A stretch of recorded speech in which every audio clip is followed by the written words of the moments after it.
Hello, it's Dawn Michelle from Boho Tarot, and today we're going to be taking a look at the Mermaid Tarot by Leeza Robertson with illustrations by Dillon. So the Mermaid Tarot brings us merfolk that are teachers and guides born in a watery world of mystical mythology and powerful energy. So this is a deck that I've actually had my eye on for quite some time, and when Llewellyn asked me for some of the decks that I was interested in sharing with you here on my channel, this was the top of my list. So I was super excited to receive it from them to share with you today. I have seen this deck around many places, and one of the things that I really love about it is the diversity that we will see in the cards. Even though it does follow the Waite-Smith structure, we don't often see a lot of diversity in those decks, and so I'm pleased to see that this deck actually includes it, and the artwork, as you'll see, is absolutely stunning. So before we jump into the cards, let's take a look at the box that it comes in. It does come in your kind of standard Llewellyn magnetic top box. We have some beautiful illustrations on the back, and it does include a full big guidebook, which I absolutely love, and that is one of my favorite things about Llewellyn decks. They have the most awesome guidebooks. So you can see here we have the nice magnetic closure. Inside we have this lovely little scale fishy pattern and the beautiful book sitting on top. Look at this chunky book. That makes me happy. I'm excited to take a look at that. But of course, you know me, I gotta jump right into the cards first. So I have gone ahead and opened it just to make sure that everything was in here and intact and all good to go. But I haven't really looked through it yet, so we'll do that together. It does come, I believe it was plastic wrapped, and it sits in here in the little cradle. Look at the little fish in the bottom. So really nice packaging. Again, I don't keep my decks in the big boxes like this, because I like to create matching bags and then keep my decks in that. And then I do keep the big guidebooks on my bookshelf so that I can access them whenever I need. But it is lovely packaging, and it does hold up really well. And actually it looks really nice on the shelf too. So before we jump into the cards, here is the beautiful backs, which I absolutely love. We have this spiral pattern here with the kelp and the kind of sun in the middle. And then of course, all the little watery imagery around the outside. I am excited to edge this deck, to be perfectly honest, because I think it is going to be a fun one. So let's go ahead and jump into the cards, and we're going to take a look at each of the images in this beautiful deck. So we begin our journey here with the Fool that says, as if being born from the sea foam, a young mermaid strides onto the sandy shoreline for the very first time. I love that she is coming out of her own world into this new way of being, into this new existence. So here we have our magician. Her magical tools of choice are laid out on her altar, and she knows she has options. I love that she has everything she needs right here, but the focus really is on that fire pearl in the center, which I think is really lovely for the magician. And here we have our high priestess, and she is Calypso in this deck. It says, as she works alone at the altar, she understands that magic always comes with a price. When you ask the sea for something, you must give something in return. So I think that's a really interesting interpretation of the high priestess. Again, you can see that she kind of has all of her tools here, similar to the magician, but she is focusing maybe more on that inner work, whereas the magician is focusing on that outer work. And I do really like that correlation. Again, that just might be something I'm picking up on, but I think that that's beautiful. So here we have our beautiful Empress, which is Yamaya, the mother of the sea, said to have birthed the fish children into existence. She's the ruler of water and all who live under its protective waves. And that is just a beautiful Empress cards. And she's actually one of the reasons why I really wanted this deck, because I love this depiction for the Empress. I just think she is absolutely stunning. Look at her big, beautiful mermaid tail there. The idea of that kind of mother ocean energy, I think, is perfect for the Empress in this deck. So here we have our Emperor with Poseidon, and it says, Poseidon sits on his throne, surrounded by the many trinkets of his station. This is a reminder of all who come before him, what he commands, and what must be paid for asking his assistance. So here we have our Hierophant, which is another one of the cards that really made me want to get to know this deck a little bit better. It says, can you imagine a world with no recorded history? Every generation has a story to tell, a lesson to share, and wisdom to impart. The Hierophant knows more than most just how important it is to document important places, people, and events. This is a really interesting depiction for the Hierophant because our typical Hierophant really kind of speaks to spiritual tradition, where this is actually talking more about historical tradition, keeping records and keeping stories that provide a sense of identity and purpose for later generations to come. And I think that is such an interesting depiction for the Hierophant. It does something a little bit deeper, which is just really beautiful. Here we have the Lovers, and it says the longest relationship we have in our physical incarnation is the relationship with ourselves. I think that embodying that type of energy, to have the Lovers in the major arcana be more focused on self is absolutely beautiful. I love that interpretation. So here in the Chariot, we have the Water Horse. It says only those with special ancestral bond can hear water horses, and only those who have the horses in their blood can train them. It definitely gives us the idea of forward momentum, which I think is really beautiful for the Chariot card. And here we have our gorgeous Strength card. It says the southern right whale only has one natural predator once it's fully grown: humans. That's quite potent, isn't it? So you have this idea of the merfolk righting the wrongs of humanity and setting this whale free. But you can also see the tie into Strength there, because we have this big, beautiful creature here and this little mermaid in comparison, and they're working together to get free from these bonds. So here we have the Hermit, and it says that in the darkest parts of the ocean where the bouncing rays of light from the sun never break through, the Hermit makes his rounds. So he teaches us that there's a big difference between being alone and being lonely, which I think is wonderful for the Hermit card. I love that we get that lamp energy. You'll notice that the Fire Pearl looks to be the same one that is in the Magician card here. And perhaps that is also what is on the back, which is quite lovely. I do like that tie-in.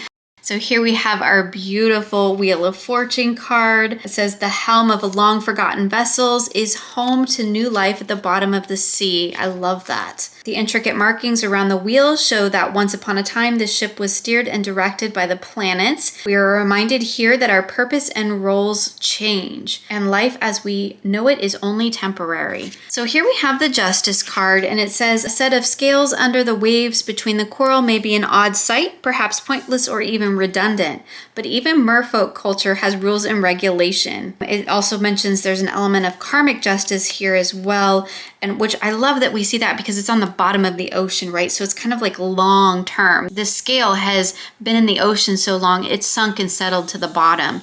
And so we can definitely see that element of sort of karmic justice as well, that long-term justice. So here we have our Hanged Man, and oh, this is a little bit of a heartbreaking card, isn't it? It says, looking at this image, can you tell if our merman was caught in a fishing net or if he put himself inside it?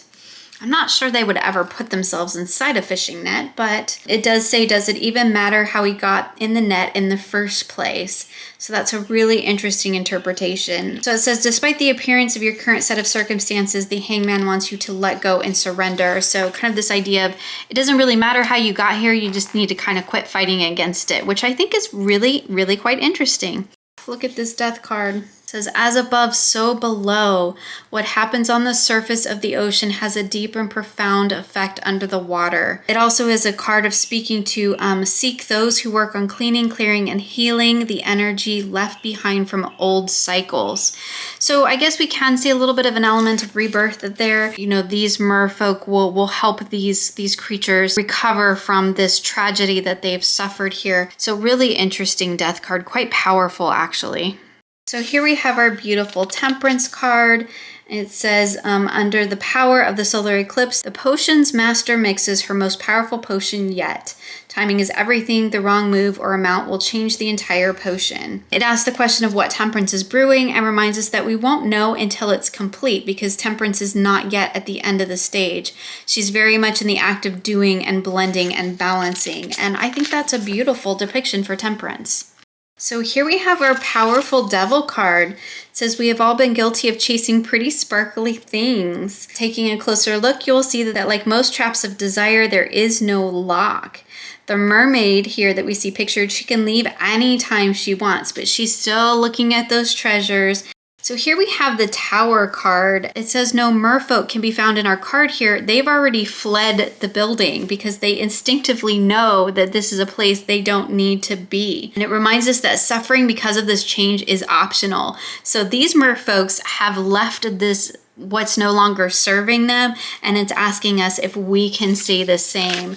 So here we have the beautiful Star card, which is on the front of the box as well. Some wishes vibrate so strongly that they never have to be spoken out loud. It says, under the watchful gaze of the evening star, the dreamweaver plays the conch shell in a tune filled with the heart's desire. Here we have the Moon card depicting a siren. So it says, you may think you know all about the sirens and her song, but you may be wrong. Those who have been blessed with the gift of song belong to a certain group. They are healing sirens, dream sirens, warning sirens, and nightmare sirens, just to name a few. So pictured here, we see the healing siren singing under the light of the full moon, creating frequencies to help calm the world's tension, restore balance, and send relief to those who are suffering. That is beautiful for the Moon card. Really different kind of interpretation, not so much of diving beneath illusion, but of coming from a place of healing, which is quite interesting.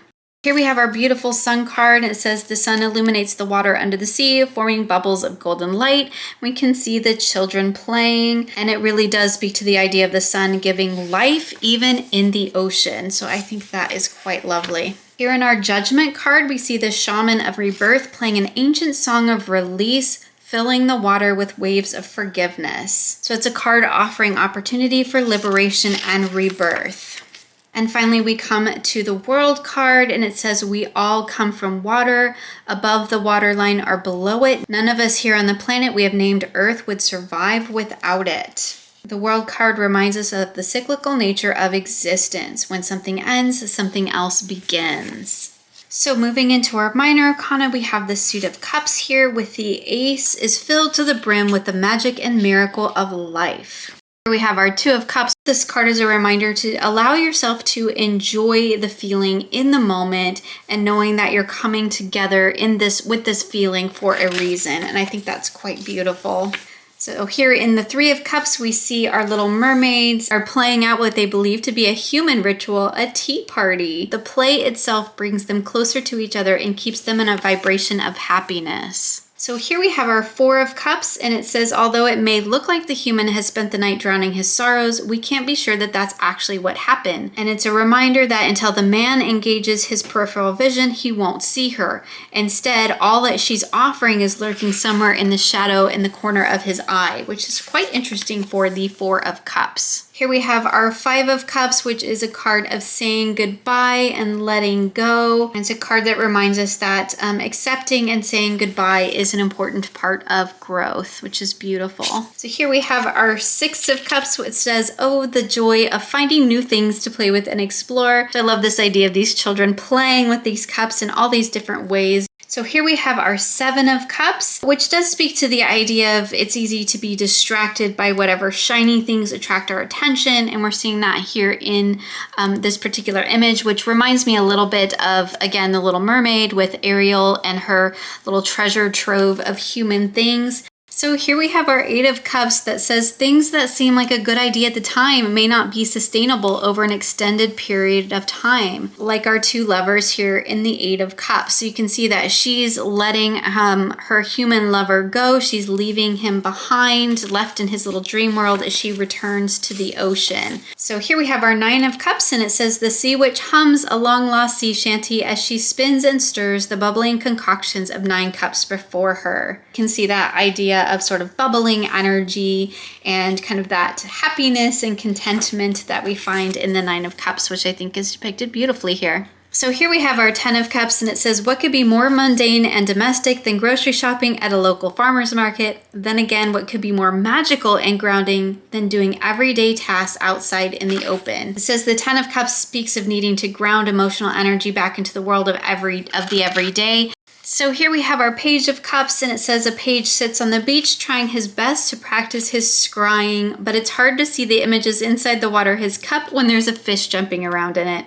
I think that's really cute. Here we have our Knight of Cups, which says leaning over the chalice as if it were a loving friend. The Knight of Cups gazes into the water. The chalice holds as if seeking something, perhaps a sign. But it says, then again, maybe I'm giving him far too much credit. Let's face it, it's not beyond this knight to get lost in his own reflection and forget the rest of the world exists. Here we have our stunning Queen of Cups. In the beginning was a goddess, Namnu, I hope I'm pronouncing that correctly, through whom all things were made. So each year she would swirl her magical chalice and give more life to the world. So here we have our King of Cups, and it says a good king knows how to distinguish between emotionally charged words and genuine action. King Triton, who is depicted here on the card, is a master at getting below his emotions, below his ego, and seeing what is truly there. So moving into our fire suit with the suit of wands, we have the Ace of Wands, which brings something new,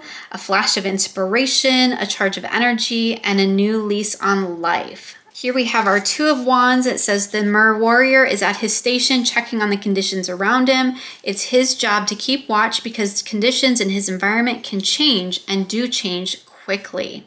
He considers this sort of awareness part of his spiritual practice. For when change comes, which it will, he will be ready. So here we have our Three of Wands, and it says this mermaid is doing something that may seem inconsequential to most, but that magnifying glass allows her to do something special. With her 3 wands for support, she can now take a closer look at what she has created. So here we have our Four of Wands, and it says it's good when things come together. This card is about the moment before the big event, the reflective part of the fire, where you can take a moment to gaze at all you have done thus far. Here we have our Five of Wands. When you have everyone on the same page and focused on the same goal, powerful is magnified to create miraculous things. But when it's not structured and is instead haphazard, it can be absolutely disastrous. I think that speaks really well to the energy or the conflict that we often see in the fives. It can be used for good, but it can also be a bit disruptive. So here we have our Six of Wands, where we have our young fire pearl eater who knows that each and every night his applause means victory over fear.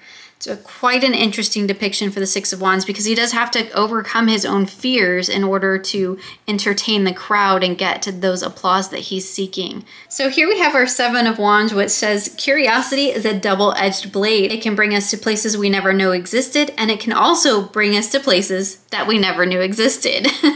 And it says, yes, you read that correctly. Our diver can't believe what he's found. He's just stumbled upon a real merfolk village, but he's far from being a welcomed guest. Quite an interesting interpretation for that Seven of Wands. So here we have our Eight of Wands, and it says, when the pressure and energy of the volcano gets to a certain intensity, it explodes and sends everything around it up and out into the world. It also kind of heralds a warning that if she's not careful, she's going to get pushed into the world above her, whether she's ready or not. So that's quite interesting. So here we have our Nine of Wands, and it says it might look nice and calm in the fire pearl harvesting cave right now, but things can change very quickly. It reminds us that part of walking his path of awareness is keeping his body and mind calm while being aware of the ever-moving conditions around him.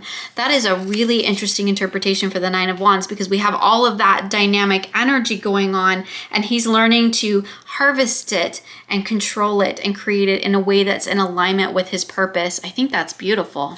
Here we have our Ten of Wands, and it says, deep in the hot, blistering underwater volcanic caves, a mermaid struggles to bring her last load of wands to the fire pearl harvester. It takes a tremendous amount of strength and stamina for her to complete her task. Look at the look of determination on her face. That is beautiful. Oh, here we have our gorgeous Page of Wands. It says the young Page of Wands is just learning how to use her fire pearl. She knows that it holds great power and magic and is why she is steadying it with one hand and holding tightly with the other. So here we have our Knight of Wands. It says sentinel duty is part of being a knight in the court of fire. This may seem boring and mundane to some, but they don't understand the benefits of commitment, repetition, and duty. For this knight, honor is serving his court with dignity, courage, and unquestionable loyalty. Look at this Queen of Wands. Here we have Pele, the goddess of creation and destruction, and she knows the depths of her potential. She controls the ebb and flow of liquid fire, the blood of the earth. Its veins are her domain. She is a reminder that attachment is something that she does not have time for. In order to keep up with the ever-shifting and changing earth, she has to be ready to act at a moment's notice. In our King of Wands, we have the Shark King, and his job is to act as protector and ruler. And it says he takes that job quite seriously. He knows all too well that the freedoms and rights of his inhabitants are fragile things. If he's not vigilant, they could very easily be taken away. So here we have our Ace of Pentacles with its new beginning, hidden treasures, and possible adventures. So next we have our Two of Pentacles. It says, I don't know about you, but this little rabbit looks a bit like a show-off. At least the mer children are amused. So here we have our Three of Pentacles, and it asks, have you ever heard this saying, many hands make light work? It says everyone has a special gift and skills, and when people come together to help each other out or collaborate, things get done more quickly. So here we have our Four of Pentacles with its reminder that there is something to be said for allowing ourselves to lean in and get comfortable with boredom. For each brushstroke, my mind clears, and all I have is the moment, this moment, the one where there is nothing but me, the sound of the waterfall, and the feel of each brushstroke moving through my hair.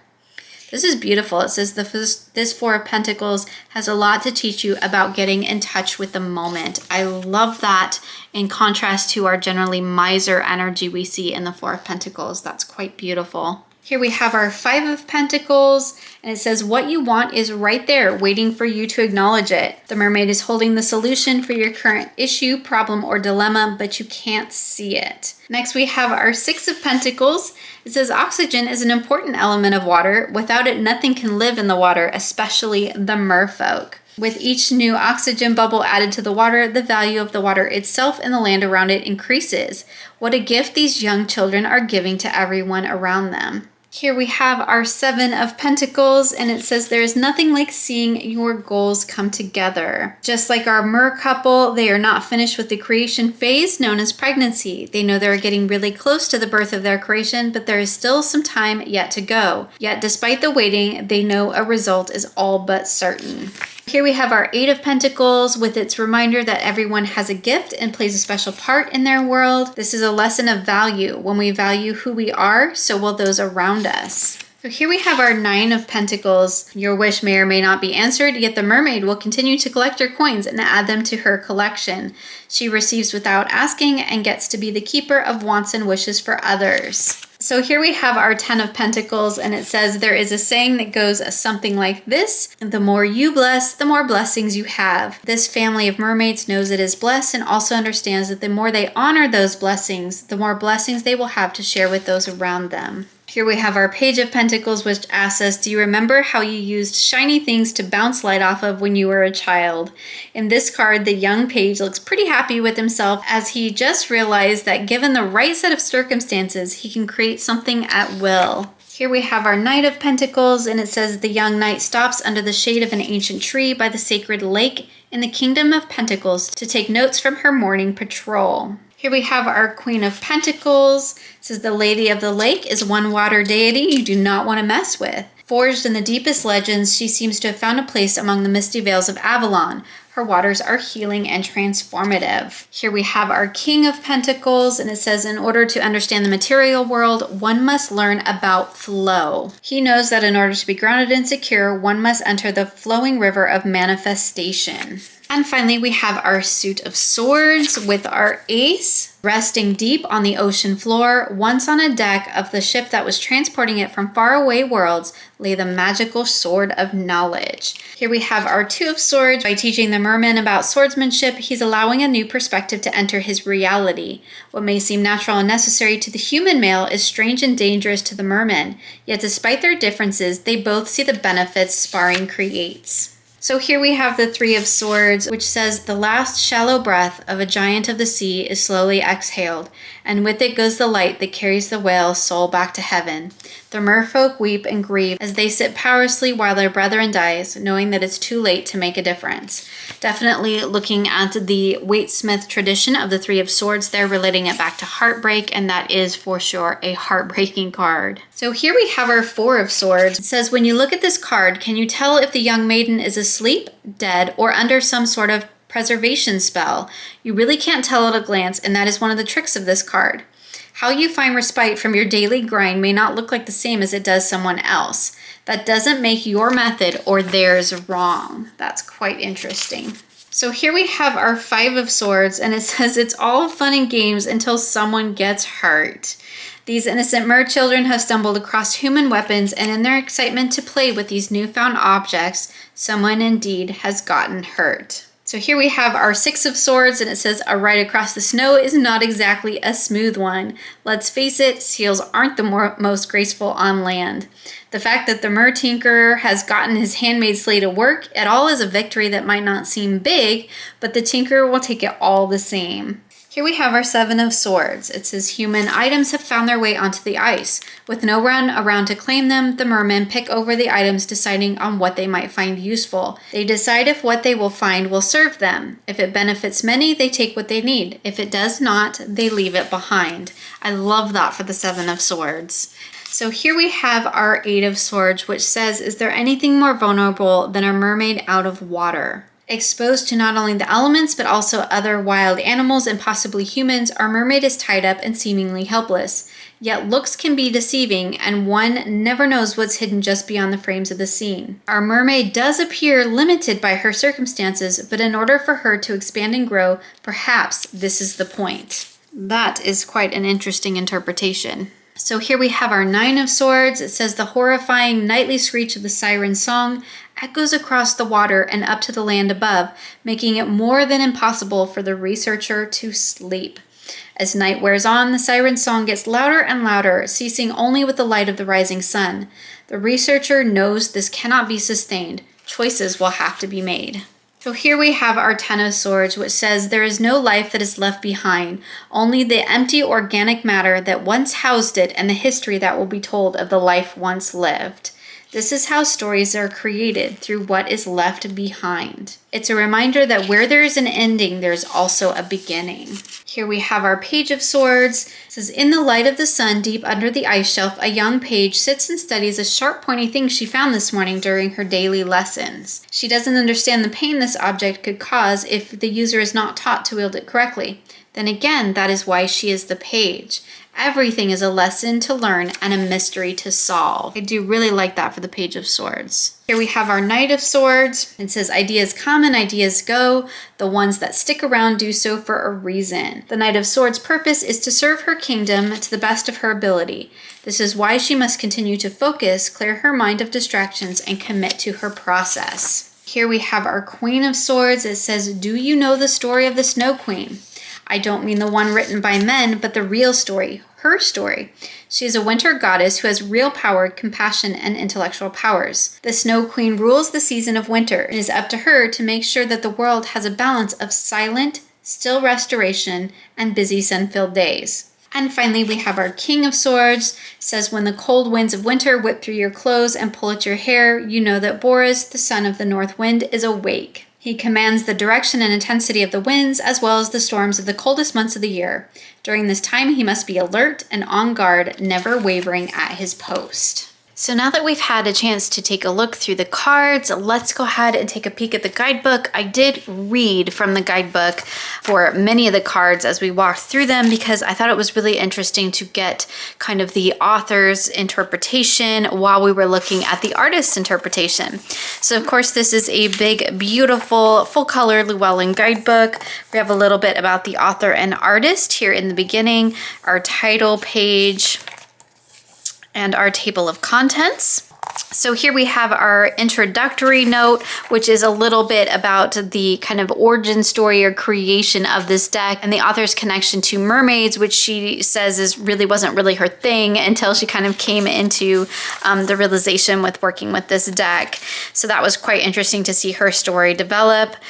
Here we have in chapter 1, the flow of the deck. And this is where it talks about the structure of the tarot. In the minor arcana, they do also note the numbers, which doesn't always fall in line with a Rider-Waite-Smith interpretation, but it is nice to know that they are there and that they were kind of a consideration in this deck. So here we have chapter 2, which is taking the cards for a swim, and this is kind of talking about how to work with your deck. These are always great if you are new to tarot. Then we move into chapter 3, which is the major arcana. And we have a big, beautiful image for all the cards. We have a little bit about the story of the card, which is kind of those pieces that I was picking out in the walkthrough. We also have an upright meaning and a reverse meaning for each. And we have that through all of the majors. Then chapter 4 here is moving into the minor arcana, and it begins with the Suit of Cups. And you can see for each of the minor arcanas, we have the same information. We have the title, a little bit about the story, the full color image, the upright and reversed meaning. And we do have that throughout the entire book for all of the minors as well, which is quite wonderful. Chapter 5 takes you a little bit into mermaid magic and spreads. And then we have a final note, which is just a little thank you wrap-up message from the author. And then we have some note pages in the back. Although do be mindful of the type of pen you use on these pages because they are coded. I do really like Llewellyn Guidebooks. For a mass market publisher, I think that the books are really fantastic. I love the big, beautiful images, and you generally get enough information, and they are approachable enough that anybody who is unfamiliar with the tarot, I think, can pick up any of these decks and just kind of get going, get started in learning that Waite-Smith structure. So let's talk real quick about these cards, because I think that in this deck, the major arcana is absolutely fantastic. I think it is the part of the deck that kind of shines the brightest in terms of its structure and imagery. So this High Priestess, I think, is absolutely beautiful. I love the idea of kind of balancing the outer tools that we see here in the Magician with the inner tools that we see in the High Priestess. That definitely aligns with how I read those cards, so I think that's beautiful. The Empress is absolutely stunning. I love this Hierophant card. The idea of not so much of being spiritual teachings, but of being kind of ancestral or keeping record. And I think that's a really interesting depiction for the Hierophant. Something really different than what we normally see, and I think it works quite well. I think she kind of has a shark or maybe a whale. It's kind of hard to tell, but I think it kind of has a shark body, which is quite interesting. This Lovers card is amazing. This focusing on the self is fantastic, and I think it really fits in line with the cards of the major arcana, the Fool's progression, where we're looking at the soul progression, the soul ascension in most Waite-Smith structures. So I think that's beautiful. Chariot's gorgeous. I do really like the Strength card. I think it speaks more to that idea of sort of having that inner strength even when the world around you doesn't necessarily fall in line with your values and beliefs. That's kind of what I got out of this card, because this whale is captured in this human net and is relying on this mer person to release them. And so I see that kind of as a holding yourself accountable, holding your own inner strength, even when things happening around you don't fall in alignment with your own values. That's kind of my interpretation of it. Again, not having worked with the deck, but just reading the guidebook and looking at the artwork, that's kind of what I get, which I actually really, really like. Again, looking at that inner self. This Hermit card is quite lovely. I love the idea of kind of finding yourself in the depth and the darkness. Again, this Wheel of Fortune card, I love the idea of kind of being guided and life coming from those new cycles. This Hanged Man is quite interesting because it does ask us to kind of not worry so much about how we got here, but to think about, surrendering to what is, which is quite interesting. This Death card is quite deep, I think, and quite wonderful. There's a lot, I think, going on here. We can definitely see that tie into rebirth because these animals here are going to be saved. This animal up here is going to be saved by this human, but we also get the idea that this death came because of human interaction, right? It is the humans polluting the world that's killing the ocean, and it's our own fault that we're causing this death. So I think that's a really interesting interpretation for death. I do quite like it, and I think it's quite powerful. I do think that the major arcana in this deck is actually quite powerful. And considering that it's a mermaid deck, and I would tend to see a mermaid deck more in the lines of broad-based thematic decks, right? This deck actually has quite a bit of depth in it, more than I was really expecting, to be perfectly honest with you, particularly in the major arcana. I think the major arcana is quite moving in this deck. I love this devil card of, she's caged, but it's not locked. It's kind of reminiscent of the Eight of Swords, but really focused in on kind of those things that don't really serve you, but we're still focused on them nonetheless. This Tower card, when you read the interpretation in the guidebook, that's where this Tower card really clicked for me. The idea that this tower is falling down and there's no mer people because they knew to get out of the situation, right? They knew better. They had that instinct, that intuition that this is all falling apart and I need to get away from it. I need to move on. And you don't get that, I don't think, if you don't read the guidebook, or at least I wouldn't have. I would have just seen this as, oh, it's the towers falling down. But the fact that there are no mer people in this card, I think, is very significant to how we work with this card, how we would read this card, because again, they had that inner knowing and that intuitive insight to move away from this destruction that was coming. I think it's just beautiful. Star card is absolutely stunning. I love this Moon card relating back to the idea of healing. Again, I'm not sure that's something I would have picked up on had I not read the book, so that's quite fascinating.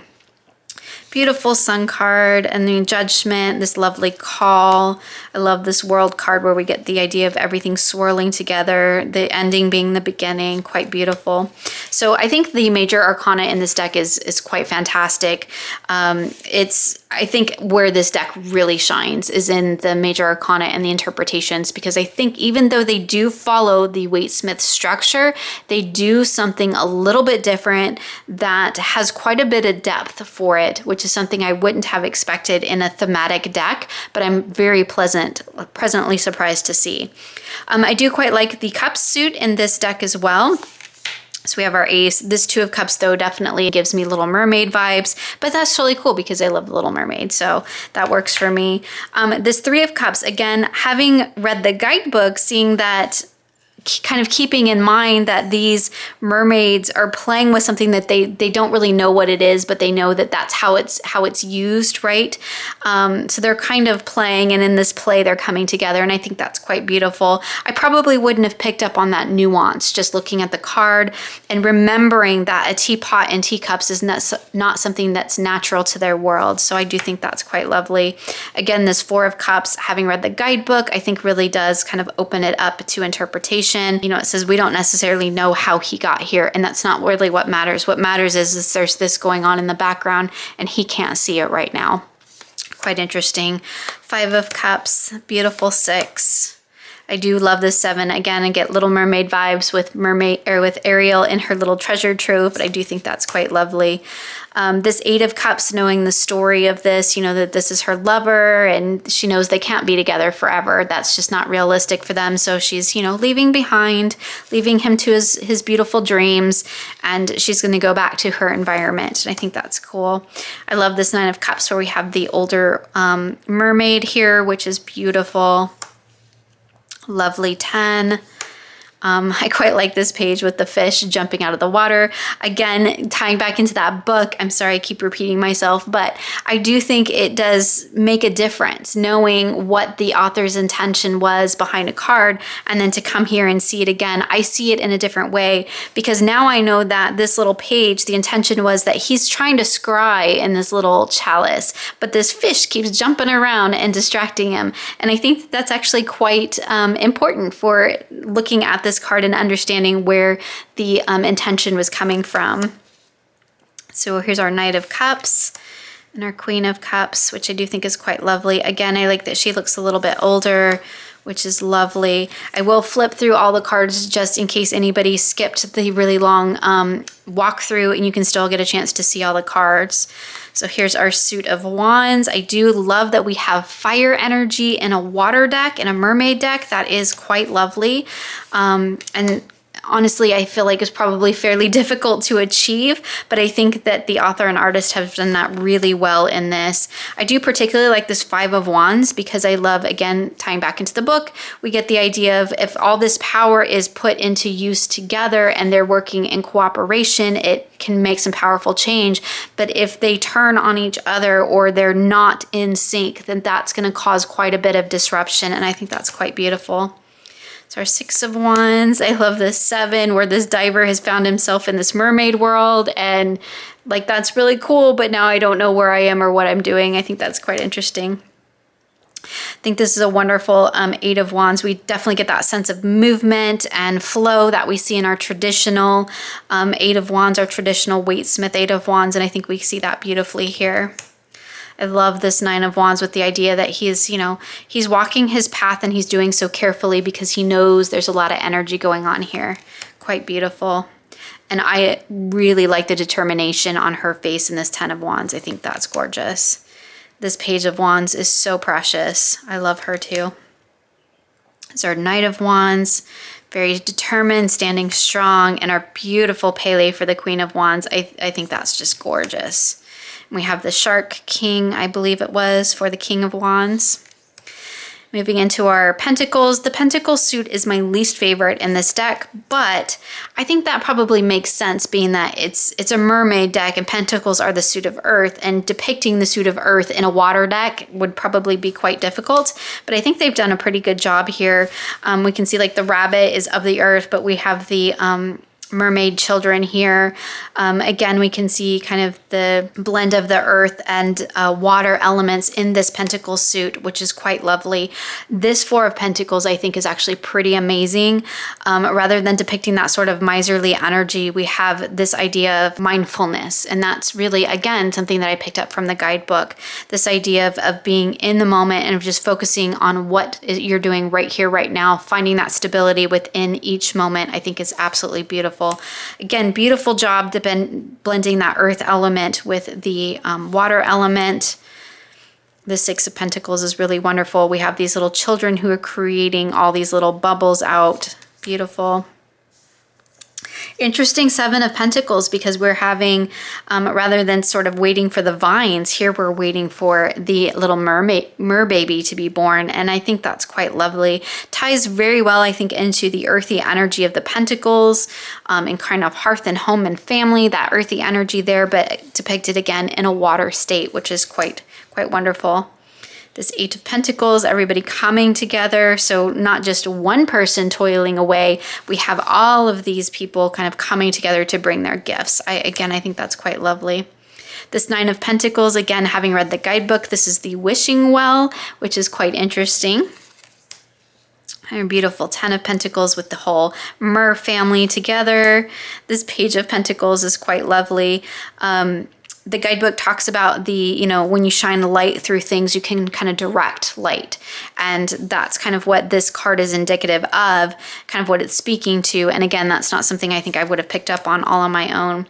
I do really like this Knight of Pentacles. I think she's absolutely beautiful. Doesn't tie quite in so much to the mermaid theme here, other than she kind of has mermaid looking pants. We do see the water behind her. But again, trying to pull in other elemental suits into a watery deck has to be quite the challenge. Here's our Queen of Pentacles. She is the Lady of the Lake, which I do quite like, but I think some of the other queens are much more stunning in this deck, but that's just my own personal interpretation. We have our King of Pentacles. I think this Ace of Swords is quite wonderful. They call it the sword of wisdom and truth, and those are the things that you will learn in the suit of swords. We have our Two of Swords, where we see this kind of sparring between the merman and the human. just for me personally, because I don't read the Three of Swords as heartbreak, this would be the one that would be the biggest miss of the mark for me in the way that I read tarot. However, if you read a Waite-Smith interpretation of tarot where the Three of Swords does relate to heartbreak, this is certainly a heartbreaking card, and I think it works beautifully for that interpretation. It just doesn't align really well with the way that I read the Three of Swords, and it is a little bit more difficult for me to work my way around this because it is very locked into that idea and that interpretation, but it's still, I mean, it's a very powerful card. It's very moving. I love this Four of Swords where she's kind of encased in the ice, just waiting her time. This Five of Swords, again, is quite interesting, especially when we read the guidebook and we, you know, look at these children are playing with these human things that they're not sure of. They don't know what they actually do. And it's, as the guidebook says, it's all fun and games till somebody gets hurt. I think that's a great notion for the Five of Swords. So our Six of Swords, I do quite like the Seven of Swords as well, because it is the idea of they're just taking the things that they need and they'll leave the rest on shore. I think that's quite beautiful.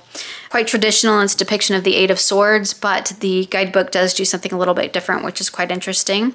Like this Nine of Swords with the siren, and we have the human who's being called by the siren song, or being tormented really by the siren song, but the idea that he can just leave, right? He doesn't have to stay there. So I think that's quite wonderful. Again, Ten of Swords, very locked into the Waite-Smith tradition. We definitely have the dead mermaid here with all the blood, but we can see this kind of soul rising. So that idea of change, you know, change comes. Death is not the ending, it's a new beginning type of idea, which I think works quite well. This Page of Swords is quite lovely. Beautiful knight. I do like that the knights and the pages have male and female merfolk represented throughout each pretty evenly, which is wonderful.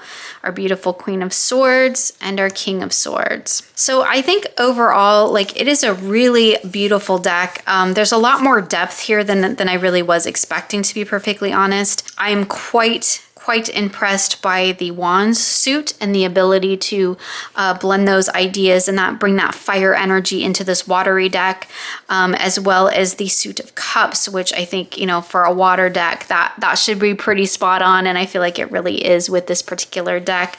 The Pentacles fall a little bit flat for me, but again, I'm pretty particular when it comes to my Pentacle suits, so that's not really surprising. Again, backs are absolutely gorgeous.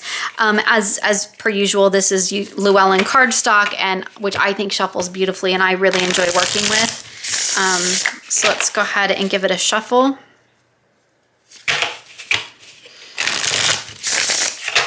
I think that actually, even though this is kind of glossy, I think it kind of works for an ocean deck or a mermaid deck, because, you know, the ocean is reflective, and I feel like the cardstock actually kind of captures that a little bit.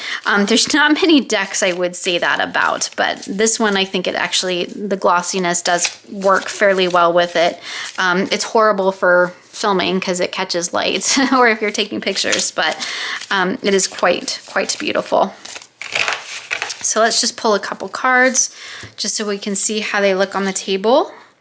So we have that Ace of Swords, Seven of Pentacles, and the Four of Pentacles. Those do look quite beautiful on the table, don't they? So overall, I think it's a really gorgeous deck. I kind of was expecting it to have a little bit more Little Mermaid-esque feel to me, as in kind of a little bit more on the childlike innocent side, but I really don't think it is. There are a couple cards in here that do kind of are a little bit reminiscent of Little Mermaid energy for me, but overall I do think it is quite an actual grown-up deck, and I think the artwork is really beautiful, and I do really like the interpretations that Leeza Robertson has given these cards, and I do think that they work quite well, most of them, even if you do not read in a traditional Waite-Smith structure. So if you read a little bit more numerologically or elementally as I do, I think that this deck is open enough that you can do that with.